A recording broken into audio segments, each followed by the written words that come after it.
Welcome to Bucks Radio meets Laura Kyrke-Smith as we put your questions to Aylesbury's new MP. Laura, thank you for your time. I think firstly, are you used to being called Aylesbury's MP and how has it been since election?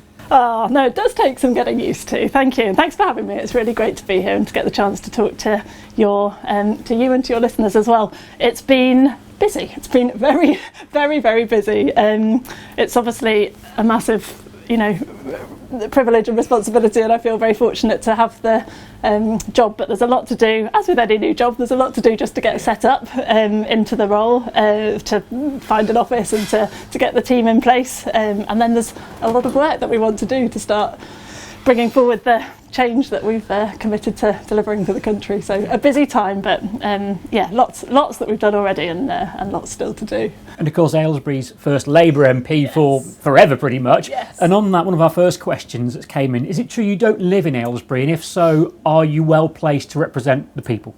Well, ultimately, you can all be the judge of that in 5 years' time. But I live just over by Amersham. I've always been open about that. I haven't moved into Aylesbury since being elected, just to minimise disruption for the family. It's quite a big shift for all of us with me moving into the role.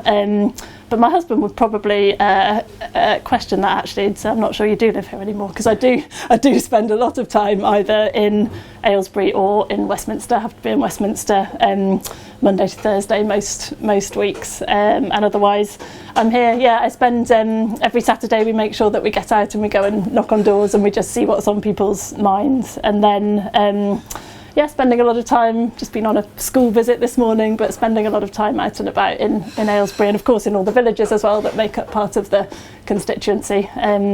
And I hope, as long as I'm staying very closely connected to the community and to what's on people's minds, I'll do a good job of representing this wonderful place. Actually, Dave says, when are you going to canvass again? We saw you in Southcourt when you're looking for votes. We haven't seen you since. Are you knocking on doors and you're sort of saying yes you are at weekends? Yes, in fact, Saturday and Sunday this weekend. So yes, we are. We might not have made it quite back to where Dave lives in Southcourt yet, but we're working our way around. There's a lot of different parts of the town to get around, and we'll keep doing that. We've got coming up some coffee mornings in some of the villages as well. So Cheddington, Ivinghoe, elsewhere, I'll be there and I'll be around for a morning, and anyone can come along and share what's on their mind or ask questions. So yeah, I'm very, very committed to staying out and about and making sure people can feed their views and their questions back to me. And if I haven't knocked on your door, do always feel free to email. Again, it took a little bit of time to get set up to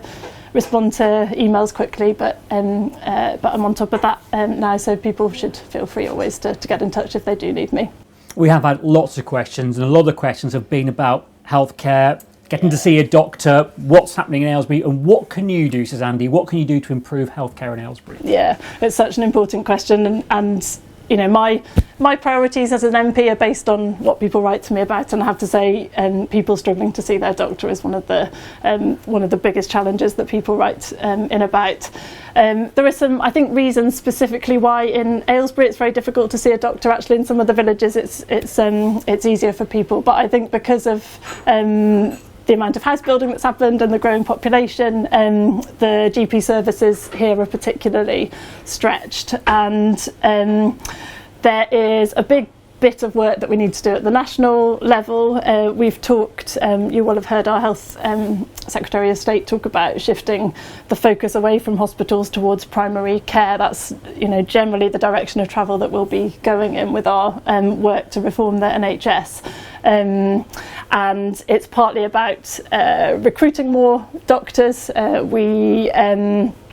In summer, in August, we announced the recruitment of 1,000 more doctors across the country very quickly, and I've talked to a couple of the GP surgeries here that have benefited from that already, just being able to recruit one or two more GPs into the practice.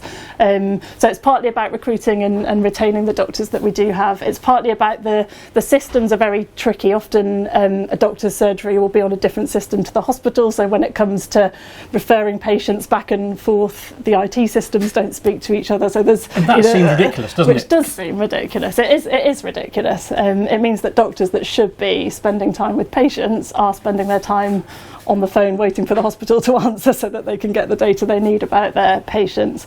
So it's partly about having enough doctors, it's partly about sorting out those systems, and I think those are national challenges, but as I say here, there are some specific challenges too, and I have spoken to a couple of the GP surgeries. I've been out and meeting them, and there's one that had some funding promised as a result of additional house building, and that funding hasn't come through yet, so I'm helping them chase that through from the council. And there are others that have been trying to get new buildings, trying to get some investment to be able to just have a big enough building to serve all the patients, and that they haven't been able to do that yet. So where I can help with some of the specific issues that doctors' surgeries are facing, I'm doing that, but it's a big piece of work for us to do at the national level as well. Yeah, this isn't a quick fix, is it? And sadly we're going to keep having difficulties getting to our appointments, talking to our surgeries in the short to medium term. Yeah, it's not a quick fix. I'm not pretending it's going to change as quickly as some people need it to, but you will have all followed the budget, the Chancellor's announcements last week, and I hope it's been clear how strongly we've prioritised the NHS within those budget announcements. It's more than 25 billion of additional funding that we've committed to the NHS, which given the financial challenges that we face as a country, is a really, really good sum of money, and there's lots that we will do with that. So to the extent we can prioritise getting the NHS fixed, we absolutely will do, and that does include the hospital too. I think Stoke Manderville, I do hear from constituents who can't have been waiting for a long time for surgery and can't get the support they need there, or just wait a long time at A&E, and so yes, we're focusing on primary care and on GPs, but of course we'll also start the work now to get the waiting times down at the hospital, and that's going to be really important too. I think in your role in the HS reform as well, you've got a role nationally within that. Alan asked about this. So we're going to see any benefit locally in terms of equipment in the area, or perhaps testing stuff that will go elsewhere? Do you have a sway to get that into Buckinghamshire or into Aylesbury in particular? Yeah, I mean, it's regardless of my roles that I'm taking on nationally, it's my job to make sure that in Aylesbury and the villages we feel the benefits of the additional funding. And so some of the commitments we've made, like for the additional funding we've committed for equipment in hospitals, more scanners, more making it easier to diagnose things earlier. I'll make sure that Aylesbury obviously gets its fair share of that. Yes, but it's an interesting role I've taken on. It's to sort of be the national champion for the health mission that we have committed to delivering in government, and that's partly about trying to just alleviate some of the immediate pressures. But of course, improving our national health is a really long-term process, and it's partly about doctors and partly about hospitals, but also about public health and getting everyone eating well and exercising, and in my role I'll also be just making sure that we're, as we think about education, for example, we're thinking about what needs to be in the curriculum to help set up kids to get off to a healthy start in life. And as we're thinking about the environment, we're thinking about, how can those green spaces benefit people's health? And we're just joining the dots across everything that we're doing in government and making sure that it contributes to the change that we want to make to improve our national health and the NHS as part of that. Before we move on to the next set of questions, just briefly on that and your role with the NHS and the reform, how difficult is that in terms of time? And you obviously not putting more time into that than in Aylesbury and vice versa? Yeah, it's a good question, and it's so there are, as I say, Monday to Thursday when Parliament is sitting, I'm in Westminster. I have to be. We're all required to be there as MPs to scrutinise the legislation and to vote, and so it's work that I'll be doing while I'm there in Parliament, and it won't detract from the time I'm spending here in Aylesbury, and hopefully I'll be really, really pushing health at the national level, and I know it's something that really, really matters here. So I hope it'll work really well for Aylesbury as well. Well, Lucy asks about your manifesto as a Labour Party to support young people and young people's mental health. Can you tell us more how it looks and what we'll see coming in and how quickly? Yeah, thank you to Lucy. That's a really important question, and I hear from parents in the constituency who have kids who are just in crisis with their mental health and not getting the support they need. And then, when you talk to schools and when you talk to to parents more broadly. There are so many kids who, they're not at crisis point, but they're really, really struggling with mental health. So we've committed to recruiting an additional 8,500 mental health workers. Again, it won't happen overnight, but we'll make sure that happens in this Parliament to make sure that there's more specific mental health support available for young people, and that'll include in schools. So when I go around the schools in Aylesbury, some of them do an amazing job of sort of carving out bits of budget to create a space to look after kids who have particular mental health needs, for example, but there's not really dedicated funding available for schools, and we do want to change that as we invest in schools, and we have committed 2.3 billion in the budget last week. We've committed to the core schools funding. But as we do that, we need to make sure that some of that is carved out for mental health so that kids are getting supported in the classroom. And then there is a real challenge, I think, specifically for once kids have left school, sort of 18 to 25, there's very little mental health support available for young people. And something else we've committed to as a government is kind of building up youth support services, partly for mental health purposes, partly to help get young people into work and so on, but really expanding the range of support for young people through these youth hubs, which would target that age range in particular. And I know there's some great charities in Aylesbury already doing this. I've been and spoken to the folks at Youth Concern, and so there's a lovely model. But how can we expand that and make sure that any young person gets that support if they need it? I think that's the question we're trying to answer as a government. As a parent, do you worry going forward in terms of the support you say now and what has to change for young people? Yeah, I do worry. I absolutely do worry. So we've got to get moving on it as quickly as we can. And again, I say, if I sort of take as my priorities the things that are in my inbox, the things that constituents are raising with me, it does come up a lot, and I think that says a lot and means we really do need to focus in on it. We had a question from Sarah. I'll leave her sending off this. It's, I think, quite a private matter regarding a school situation and some bullying and harassment. I think it's one that perhaps is not necessarily we should make public, but if we can pass her details on, is that something you can pick up? Yeah, absolutely. I'd want to dig into exactly what's happened there. But if Sarah wants to write to me, it's laura.kirkesmith.mp@parliament.uk. Then I will pick that up, and I can get in touch with the council or the school, or help follow that up and make sure Sarah's getting the support she needs. We'll keep that email address on the screen at times during this conversation as well. Dave from Dave's Lawn Care, a local independent business, he wants to talk about, guess what, roads and the road network and the delays that have been caused, massive delays for residents and businesses in recent times, and the economic effect that's had. What are you doing to make Buckinghamshire Council and the highways accountable for these problems, he says? Yeah, it's a huge challenge, and I mean, we all see the state of the roads and the dangers to pedestrians and the dangers to cars. Some of this, it's one of those areas where some of the responsibility sits with national government, and I can influence and change things, and some of the responsibility sits with the council. At a national level, again, one of the budget commitments from last week was 500 million additional funding put into road repairs, basically, and potholes, particularly actually for people in the villages. Potholes is something a lot of people raise with me. So we'll get to work in terms of creating the national funding. Again, my job to make sure that Aylesbury and the villages benefit, but it's also ultimately which road repairs happen when, and that sits with the council as a decision.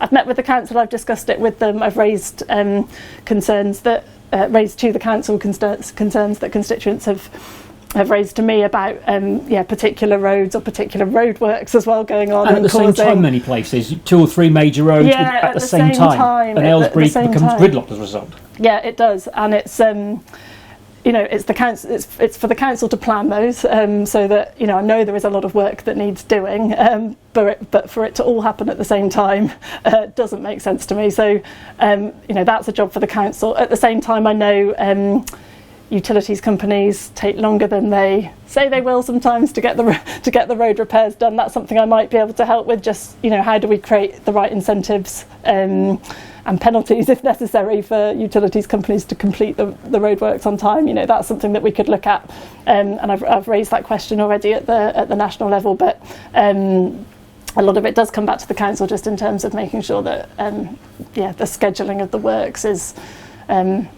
spaced out as best possible to minimise the impact on residents. Ian's chairman of the Pavements Farm Street Association, talking about Oxford House and the way in and out of the estate and what can be done to help. He's got various suggestions which we can put to you. I think he's quite keen to meet. Is that something again that we can set up? Oh yeah, I'd love to. Yeah, I've had some similar meetings with parish councils and with other residents associations, just to work through some of those issues, and I'm always happy to. So yes, perhaps if they can email Ian, isn't it? Perhaps if Ian can email, I can pick that up. Yeah. And Rhonda talks pavements on South Court, Old Stoke Road, Taylor Road. Yes. They're not good, especially for those with wheelchairs, Yes. and that is, I think, a reoccurring theme around town as well. Yes. Again, I guess it's not entirely down to you, but what can you do to put the pressure on? Yeah, and it's ironic, isn't it? It's the birthplace of the Paralympics, and we should be better at this as a town than we are. So I have already written to the council, not in relation to those particular roads, but actually I know exactly what you mean on Taylor Road. I was there not long ago. But I've written to the council in regards to some other particular stretches of pavement that where accidents have happened, or accidents are waiting to happen, and it shouldn't have to get to that point. And again, if Rhonda can write to me, I will be very happy to write straight to the council to ask what can be done there. Okay, stay with transport, and you'll be surprised here, I'm sure. East West Rail, HS2, lots of questions about both of those. Peter, one of those, to talk about the fact that East West Rail and road closures for HS2, what are you doing for the Alsbury spur? Because if it's going to happen, East West Rail, can we get that connected? Absolutely, that's the right question. I'm really passionate about this. So it's great that East West Rail is going ahead. That was confirmed in the budget as well, and I have already put this on the radar of our ministers, that we don't have the connection to Milton Keynes, that there's a very strong argument in my view for it to happen. It's ludicrous that you sit on a bus for ages, or you have to go into London and out again if you want to get the train to Milton Keynes. And it's not just about Milton Keynes, it's about connections further north as well, obviously. And I think there is a case for it, and I've been talking to the regional transport body, England's economic heartland, and to Chiltern Railways and to East West Rail and to others about how we build that strongest possible case to get the investment that would be needed to turn. It's currently a freight line, but to turn the freight line into a passenger line to get people up to Milton Keynes. I'm on the case, and it goes back really to if we can get the economy growing, there will be more funding available for these infrastructure projects. But this is such an essential one, and I'll keep on the case.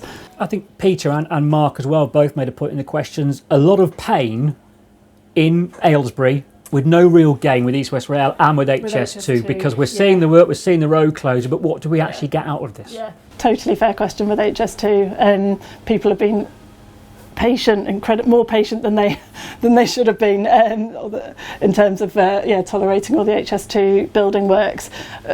It's going ahead. We can't stop it.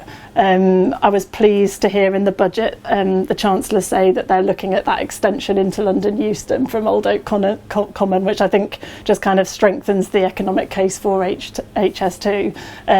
But I don't like the fact it's happened. I'm very conscious of the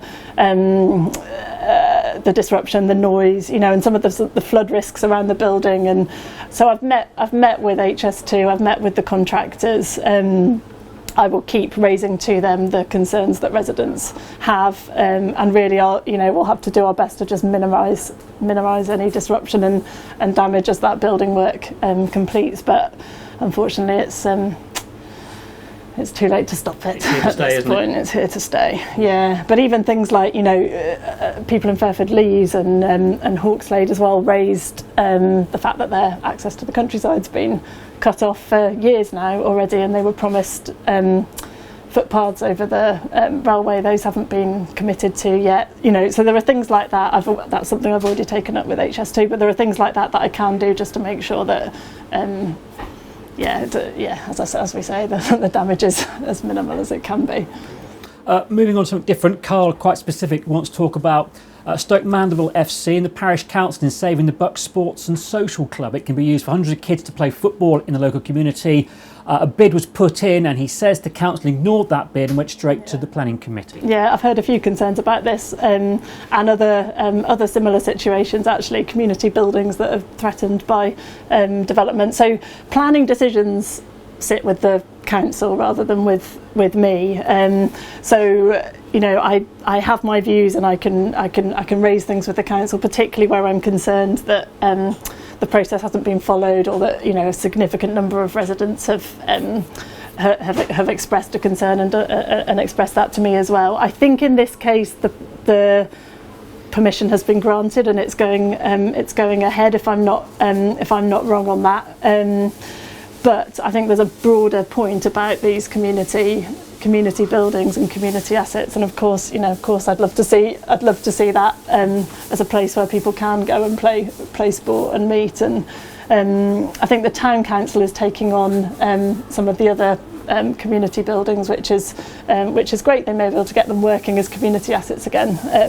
But yeah, we're under a lot of pressure in town. There's not enough green spaces. I was on a school visit this morning, and it's something that the kids all raised to me. Not enough parks, not enough places for them to go and move around and exercise. And so it's really, really important that as we're thinking about development broadly, we're thinking about how do we protect these really important community spaces and green spaces, and make sure that we get, we're not just thinking about the number of houses, we're thinking about the community that that we all live in, and getting that working. And of course you have a football club that's not based in Aylesbury anymore, in Aylesbury United, and that in itself would also provide options for young people and sports clubs. Where are you in those discussions? Yeah, and I had a great meeting with Graham Reid, the chairman, about that, and I've said to him, and I've said it publicly, that I'm very committed to helping them get a ground here. There's a couple of options on the table at the moment, and I'm seeing what I can do to help get decisions moving on those. Again, it's sort of final decision on lots of these things sits with Buckinghamshire Council, but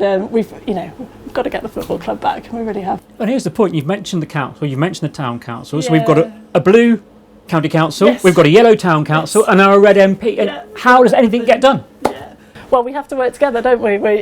Politics can't get in the way of doing what's right for the community. And so, I meet with them regularly, and I raise the things that people raise to me. And sometimes I'll just do that in the private meetings that we have. Sometimes I'll write publicly, but we've got to be remembering that we're all here to do right by our constituents, and that means working together, regardless of political colour, in my view. And on the issue of the different colours, of course, we have the local elections next year for council as well, so it could all change again. Yeah, that's right. Next May will be the elections, both for the Unitary Council, for Buckinghamshire Council, and for the Town Council here in Aylesbury. So people will have a chance to have their say directly on who they want to run the council as well. Dave asks, as a small business owner, can you encourage the county council to promote and support working with local business? We need to grow, and in turn it helps the local economy. Yeah, I totally agree. I had a great discussion with Buckinghamshire Business First about this. They represent a lot of the small businesses across the county, but including obviously Aylesbury constituency, and it's a huge number of something like 15,000 small businesses in the county, and they're the bedrock of our economy. It's the amazing work that they do that keeps the economy going and keeps it growing. So we've got to be supporting small business, and there's again some of the commitments that we made in the budget last week, I hope will really help with small businesses in terms of some of the relief on business rates, those measures that we've put in. It also, for a lot of businesses in town in particular, I think they're struggling from lower numbers of people coming into town. So some of the issues that we've touched on with roads and with parking and so on, I think are putting people off coming into town and coming in and out of some of the businesses on the high street. So there's kind of sort of ties to, you know, that bigger question of how do we get the town thriving again. But yeah, small businesses are just crucial, and I'll keep supporting and engaging and seeing what I can do. And what can you do? A lot of people have asked about sort of rates for retail, hospitality, leisure business rates in Aylesbury. They are high. We're at an independent business here today at Darlington's, small independent cafe in town. We need more of these sort of establishments, don't we? And it's not helped by the very high rates. Yeah. We've committed in the budget so from next year to 40% relief on those business rates. So and then we've done other things like the measures that we took last week in the budget to increase the national insurance contributions that employers make.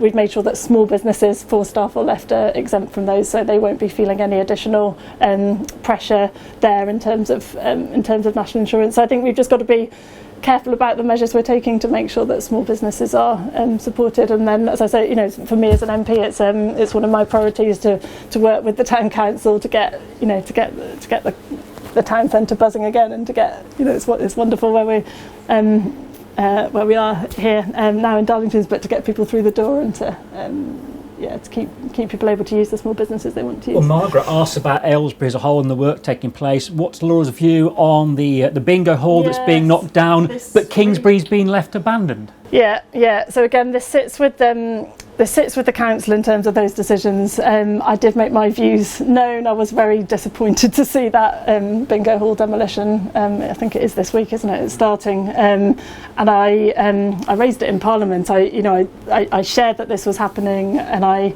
made the point about how important it is for us to preserve these cultural and historical assets that we have in the town. It's relevant here, but I think it's relevant across the country. And I do worry, this is, you know, a horrible example of it, but I do worry that quite a lot of our historic and cultural assets here are just kind of falling into disrepair, and then the case to demolish them becomes stronger, and I don't want it to be that way. It's you know, it's an important part of our history, that bingo hall. Again, I think sadly it's happening. But Kingsbury as well, there was a lot of money put aside for that several years ago, and nothing's happened, and people get frustrated hearing whether it's council, the local MP, town council, if money's there and not used. Infuriating, no? It is infuriating, it is infuriating, and I don't know the ins and outs of what happened with that Kingsbury funding, but it is something that I'll try and get to the bottom of, and I'll be I'll be making the case for investment in the town centre and for just making it an attractive place to be, and work to be done though, definitely. But definitely work to be done, just staying in Aylesbury, one more. This was Alan. What will you do about the dangerous number of takeaway delivery drivers who park on pavements and ignore the pedestrian-only signs, rolling around their bikes? Can you push for better regulation to free us of these menaces? His words. Very good question. I wonder, I don't know where Alan lives, but at the weekend we were talking to residents just off Cambridge Street here, where there's lots and lots of takeaways, and lots of residents on the side street saying, in fact, an awful story of someone, lady I spoke to, her husband had one of these delivery drivers reverse. He was walking around the corner and had one reverse into him and knocked his legs, and he'd had to go off to hospital. Had recovered and had done okay, but it was a shocking example for me of how dangerous it is for the residents trying to get in and out of the side streets. I think in some places the signage, I was looking at it, the signage isn't clear enough. And it doesn't sound like even where there are signs it's properly monitored and enforced. So again, it sits with the council to fix that, but I'll be writing to the council, having spoken to residents at the weekend, to make sure they're much clearer in making it clear where delivery drivers and takeaway people picking up takeaways can and can't park, and making sure that residents aren't at risk. Probably quite infuriating for people to hear you say, "I'll put pressure," when it's not something I can do a great deal about. Does that feel like to you sometimes? Because clearly, you know what needs to happen, you've got things you want to happen, but a lot of this is beyond the remit of an MP. Yeah, lots of it is. Lots of it does sit with the council. Some of these matters, I've just got to make sure they know what I'm hearing, and I trust on some of these things we'll be able to make some good progress. An anonymous question which is very long, so I'll paraphrase. It's about benefits, universal credit. This person says some of the systems don't work, local food banks aren't sufficient, the free meal vouchers not being available during half term aren't fit for purpose. It's a very long email, but it ends by saying no family or children should go hungry. Child poverty and hunger is a real issue in Buckinghamshire. What do Labour plan to do to tackle the issue? Yeah, I'm so pleased that's been raised, and it's awful how hard it is for people to get by, and the number of kids that are going to school hungry and coming home and not getting a decent meal, and parents are trying their best and working 2 jobs and still can't make ends meet. So there's a lot of work that we're doing at the national level. There's some work happening now on a child poverty strategy, and I think lots of good things will flow from that. But it's early next year that will be ready. But in the meantime, we're trying to take urgent measures. And just to give a couple of examples, one of the things I was most pleased about in the budget last week was the commitment to increase the minimum wage. That should benefit about, I think it's about 3 million people across the country and thousands of people in the constituency here. So that will go up from April next year. That will go up to £12.21 an hour, which for an average full-time worker will mean an additional £1,400 a year on their pay slip. So that should help. It was the last Labour government that increased the minimum wage, that introduced the minimum wage, but it's not been increasing in line with the cost of living.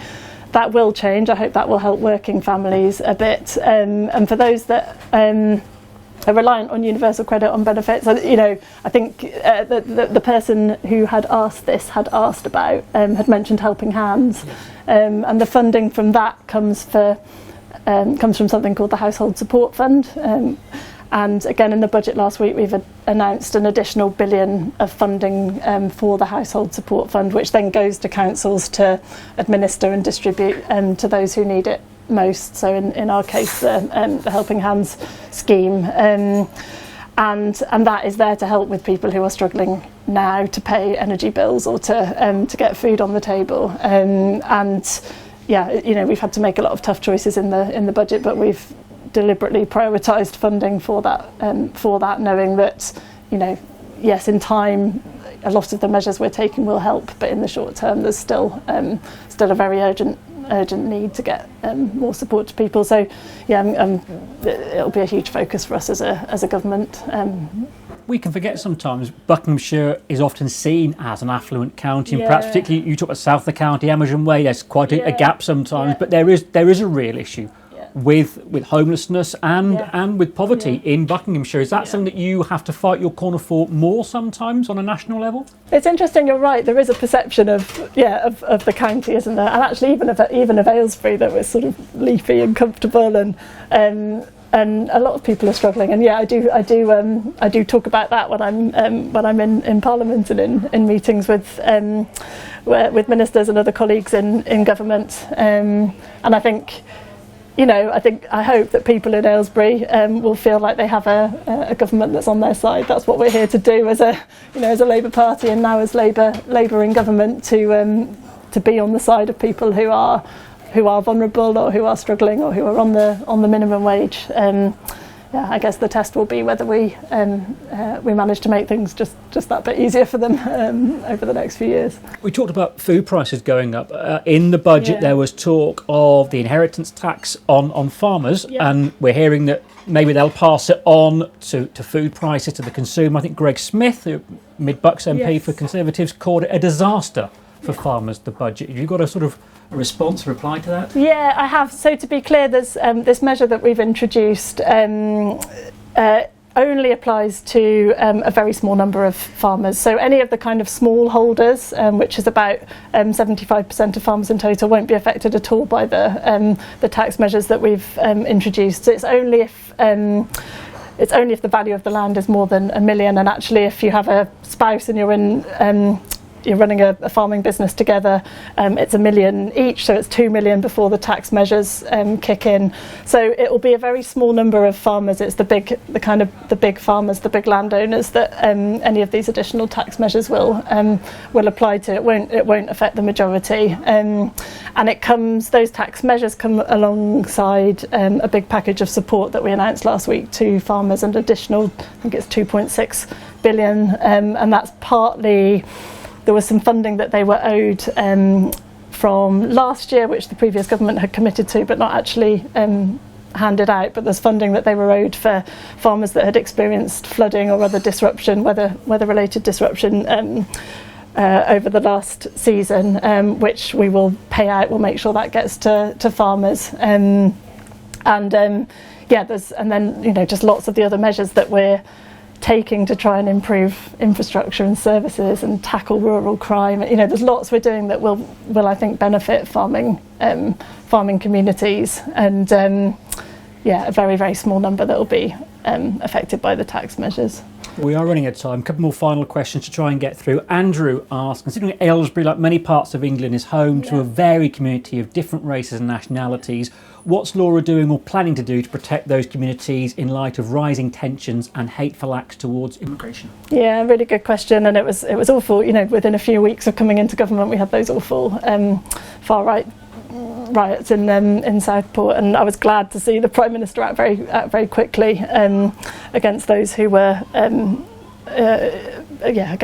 committing criminal acts. I was very glad that nothing like that happened here in Aylesbury. I do think we're a very sort of tolerant and understanding kind of multi-faith community, which is something I really, really like about the constituency.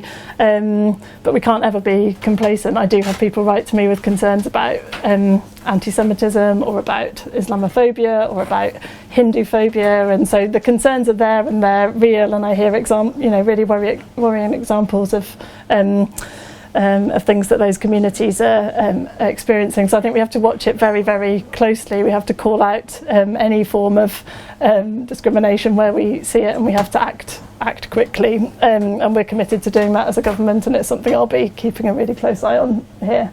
We've got time for one final one that came in, an anonymous question. Quite a diversity one, a very personal opinion, I think, this one, but again, it's anonymous, I'm afraid. But are you supporting the assisted dying bill? Yeah, that's coming up. It's got its first reading in Parliament at the end of this month. I haven't yet seen it, so I've sort of heard about the principles of the bill, and in principle, I'm very open to it.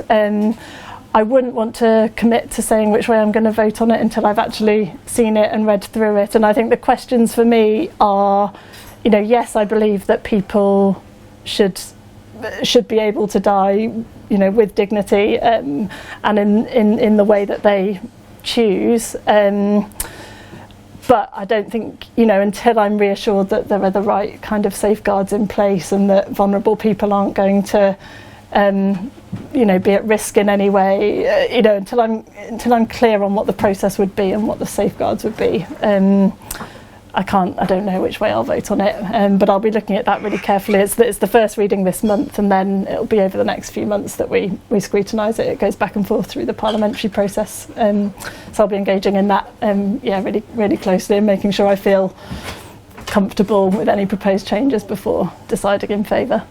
I think our time is virtual. There's been a wide variety of questions. I think we probably knew in advance the key question would be health services locally, roads locally, and business support, and obviously people's living conditions and wages. We've covered most of that off. Have you got a closing message, though, to anyone who hasn't asked a question or wants to pick one that you've mentioned so far? Lots of great questions, and I think it probably does reflect. The questions reflect what people are writing to me about, what people are raising to me. But that's all I would say really is do keep in touch if there are other things that people want me to be aware of or addressing. Just tell me, and I'll do my best to support.